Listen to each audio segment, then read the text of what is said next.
मानाव गेदेर रायजो राजाफोर, आइ आफा नोंथांमोन, माय डियार इयुथ्स एन्ड माय डियार जिबि ब्लग फेमिलि नोंथांमोन, मोनसे खोथाया गोसो होनो गोनां बाथ्रा जे जेब्ला प्रमद बर' बिथाङा सासन खुंदोंमोन 5 बोसोर बिटिआरखौ, बे 5 बोसोरावहाय जायफोर संगठनफ्रा, ससियेल अर्गानाइजेशन्सफ्रा, स्टुडेन्ट इउनियन्सफ्रा जेरैबायदि बनसु आरो गुबुन गुबुन संगठनजों ससियेल अर्गानाइजेशनफोरजों लोब्बा थानाय सुबुंफ्रा बड'लेण्ड जेब्ला बिदोंमोन अब्ला प्रमद बर'आ गावनि पावारखौ बाहायनानै कनस्पिरेसि बाहायनानै बनसुनि दैदेनगिरिफोरखौ दिल्लीयाव हमहोदोंमोन आरो बेबादिनो माखासे ससियेल अर्गानाइजेशन जेरैहाय दावराव देख्रेब सारमोनजों दैदेनजानाय माखासे ससियेल अर्गानाइजेशन्सफोर दं,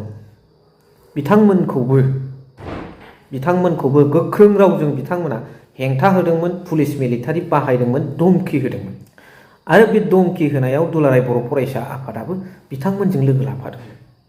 नाथाय दिनैनि समाव हाग्रामा महिलारि सारा जेब्ला आफ्टार बिकामिं द चिफ अफ बिटिसि, हाग्रामा महिलारि बिथां सारा सोरखौबा बेबायदि अयनाय खालामाखै, बरंस' बिथाङा आन्दलन खालामजानानै बिटिसि सेक्रेटारियेट एसेम्ब्लिखौ बुख्रुबजाबावदोंसो आरो बिथाङा नागिरजाबावदोंसो, उइ वान हाग्रामा, आइ उइल किल इउ होनजालायबावदोंसो।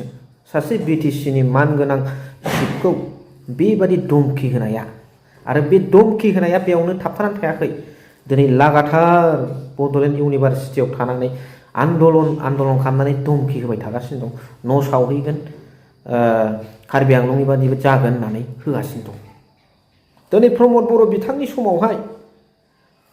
बिथांनि समावहाय जेब्ला फेरेंगा बिथाङा साहा साइडआव थानाय बर' रायजो राजाफोरखौ इभेकसन खालामदोंमोन, बर'खौनो बर'नि भुमिनिफ्राय सान अफ दा सयेलखौनो गावनि हानिफ्राय जेब्ला इभेकसन खालामदोंमोन फेरेंगा बिथाङा प्रमद बर' बिथांनि सासनाव, अब्ला जायफोर भुगिनांनाय सुबुंफोर, रायजो राजा, आइ आफा बिथांमोन, उन्दै गेदेर गासिबो बिथांमोना भुगिनांनानै दंमोन।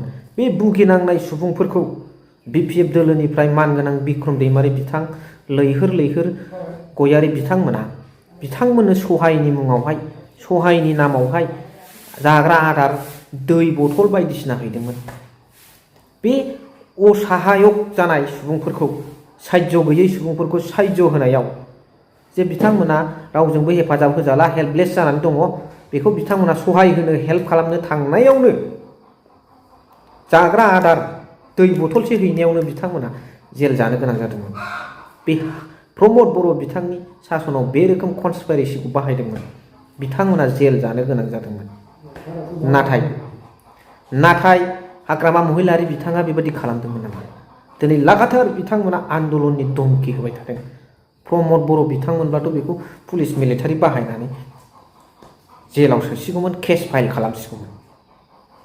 दिनै ओंखायनो बुंदों आङो, जायफोर सात्र साथ्रि बिथांमोना बड'लेण्ड इउनिभारसिटियाव आरोबाव फिन सोमावसारनो थाखाय थिरांथा लादों, बे बिथांमोनखौ बुंनो लुबैयो आं।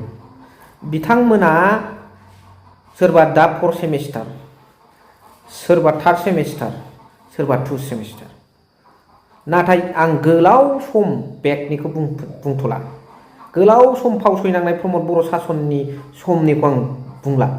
प्रमद बर' बिथांनि सासननिनो खाथि सम 2025निनो जेब्ला गोलोम बोथोर समाव थार्मेल पावार प्रजेक्टआव रायजोफोरा हगारा होनसेयावबो पुलिस मिलिटारि बाहायनानै जेब्ला रायजो राजाफोरखौ इनाय अनागार खालामनानै बेवहाय थार्मेल पावार प्रजेक्ट गायसननो जेब्ला नारा नाथा पुलिस मिलिटारिजों बिटिआर गभर्नमेन्टजों एबसुजों रायजो राजाफ्रा दावराव जायो गावबागाव हाखौ रैखा खालामनो थाखाय, अब्ला बे गथ'फ्रा, बे फंबायमोना बहामोन?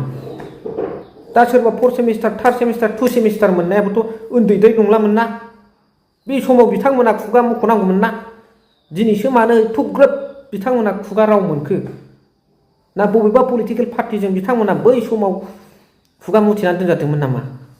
नाथाय दिनै बिथांमोनखौ अपेन खालामनो सोरबा सिंजों इनस्टिगेट खालामगासिनो नामा? ना बिथांमोना पलिटिकेल बेकिंआव थानानै बे रोखोम गन्दगल खालामनानै बिटिसिआव सान्थि सृष्टि खालामनो नाजादों नामा? फरायनायनि परिबेसखौ लाबोनो नाजायाखै नामा? दा बेखायनो बुंदों, हाग्रामा महिलारि सारनि सायाव फोथायनाय लाखि, जा मावनांगौ बिथाङा लासै लासै स्टेप स्टेप मावलांगोन। नाथाय बिथाङाबो नोंथांमोनजों ओरैनो नागिरजानानै सावजानानै I will kill you होनबानो गथायनानै हैग्रा नङा। बिथाङाबो सासे आन्दलनजों फैनाय, साननो हानाय गियान दं, गावबागाव केपासिटि दं।